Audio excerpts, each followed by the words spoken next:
Good morning, friends. Sri Ambika School, Standard 5, Subject English, Chapter number 1, Boundless Nature. अब chapter number 1 जो boundless nature है उसके ऊपर हमने ये कहा है कि हमें क्या क्या काम हमने आगे जो हमने देखा कि नेचर क्या क्या कर सकता है, nature of source of energy, हमने ऑरेंजेस के बारे में जाना, अलग अलग जो हमारे नेचर जो प्रोडक्ट है उनके बारे में जाना।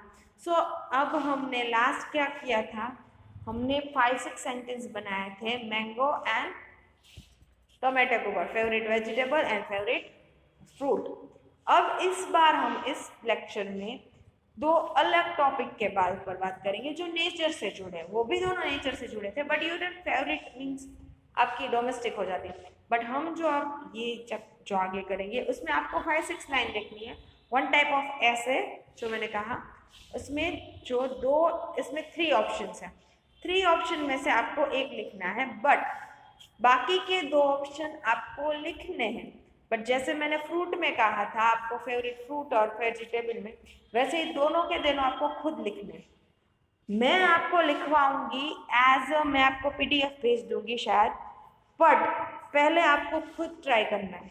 दोनों के दोनों जो ऑप्शंस है वो आपके होमवर्क में है।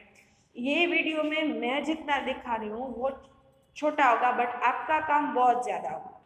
मैं आपको बीच में हिंट भी दूंगी कि आपको कैसे होमवर्क करना है, आप कौन कौन से वर्ड यूज कर सकते हैं इसके अलावा, बट करना आपको। Okay, so let's start.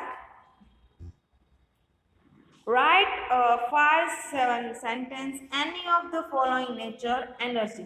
Energy means कहीं से हमें जो शक्ति मिलती है उसके बारे में। 3 हमारे ऑप्शंस है, sun energy, water energy and wind energy. Sun, water and wind. So मैं आपको वाटर एनर्जी के बारे में बता रही हूँ, then wind energy and solar energy, sun energy. Sun energy को सोलर एनर्जी भी कहते हैं, that is also a point हम लिख सकते हैं इसमें। सो सन एनर्जी और वाटर एनर्जी के बारे में मैं लिखा रही हूँ, एंड विंड एनर्जी। बाकी की हिंट मैं बोलते बोलते दे रही हूँ। Okay, so water energy is one of the main nature source of energy. Water energy is one of the main source of the energy. So ये तीनों में लिख सकते हैं। वन ऑफ द है इसलिए ओनली लिखा होगा तो ये होगा, तो हम ये भी लिख सकते हैं। Sun is the one of the main source of energy, then wind is one of the main source of energy, क्योंकि ये तीनों सोर्स ऐसे हैं जो मेन है, जो हमें एनर्जी देते हैं। सो ये तीनों लिख सकते हैं। We get water from the sea, stream, rain, etc. Stream, water from stream, sea, river, etc. By the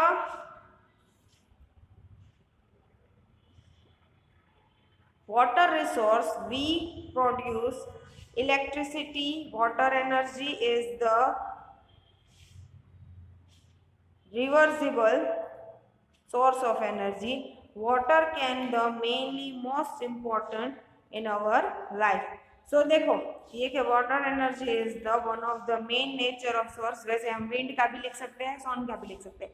we are water from the river, sea and rain. हमें वाटर कहाँ से मिलता है? रेन, रिवर एंड सी में से। Then water resource we produce electricity, water energy.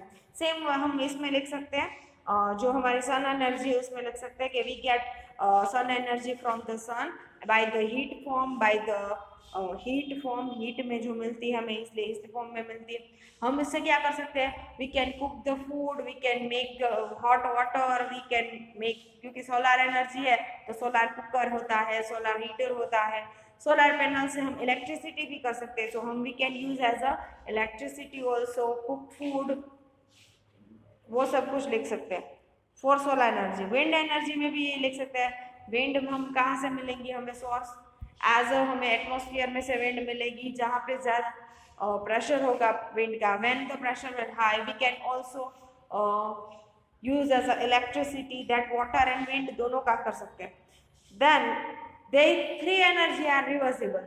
सो हम तीनों में ये पॉइंट लग सकते हैं the water energy is a reversible source of energy. Then the wind energy is a reversible source of energy. It is so तीनों में ये लिख सकते हैं. Water energy is a mainly important in our life. Water energy is a mainly important in life. Sun energy is a mainly important in life. Wind energy is a mainly important in life. So इसमें कुछ ज़्यादा नहीं करना है, आपको सिर्फ थोड़े थोड़े वर्ड है वो चेंज करने हैं, बाकी तीनों हम ऐसे ही लिख सकते हैं. तो तीनों आपको लिखना है. मैंने आपको बता दिया है कैसे लिखना है, थोड़े क्वेश्चन जो है वो भी दिखा दिए, बट डिटो टू डिटो नहीं लिखने. आपको सिर्फ आइडिया है, आप कुछ ज़्यादा आप जानते हैं एयर पोल्यूशन के बारे में, सॉरी एनर्जी के बारे में, तो आप ज़्यादा कर सकते हैं. 5, 6 नहीं 10, 9 भी होगी तो भी चलेगा. ओके, अब सेकेंड पर आएंगे. Air pollution, noise pollution and water. What is pollution? जब भी कोई चीज़ हार्मफुल होती है हमारे लिए उसे पोल्यूशन किया जाता है. सो एयर पोल्यूशन, हवा में जो हमारे लिए हार्मफुल होता है वो एयर पोल्यूशन. नॉइज पोल्यूशन, अगर ज़्यादा आवाज़ आए वो भी हमारे लिए हार्मफुल है तो noise pollution. And water pollution, जो वाटर वगैरह जाए तो वाटर पोल्यूशन. देन हम आज एयर पोल्यूशन के बारे में कहेंगे. Water pollution and noise pollution आपको खुद करना पड़ेगा. So air pollution is the one of the most major pollution in earth. Same way हम दोनों में लिख सकते हैं. The water pollution is one of the most and one, जहाँ वन ऑफ द आता है ना हम 2-3 लिख सकते हैं. Then noise pollution is one of the major pollution in earth. So तीनों major pollution ही है. Air is polluted by the human only. Air is polluted by human. Second one, water is polluted by human only. Then noise is polluted by human only. So air polluted by removing chemical industry into air. Chemicals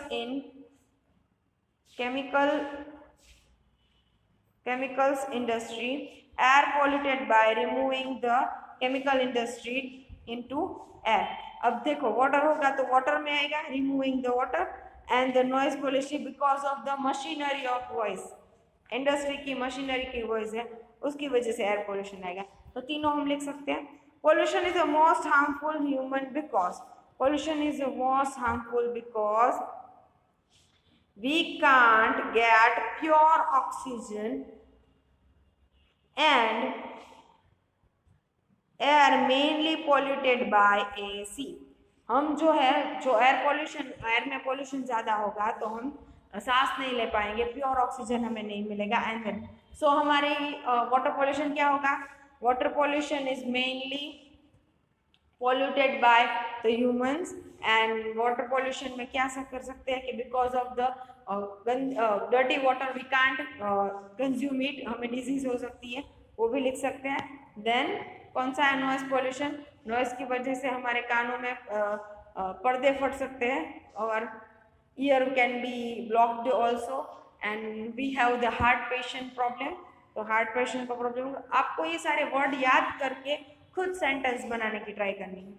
okay, सो मैंने तीनों के बड़े पढ़ाया है, बाकी तीनों की hint दे दी है, उसमें भी सबकी हिंट दे दी है. आपको लिखना है 2 जो आपको खुद लिखने हैं. आपको 4 आज पूरे के पूरे खत्म करने हैं. ये 6 पूरे, तो ये दोनों वर्कबुक में और बाकी 4 बुक में.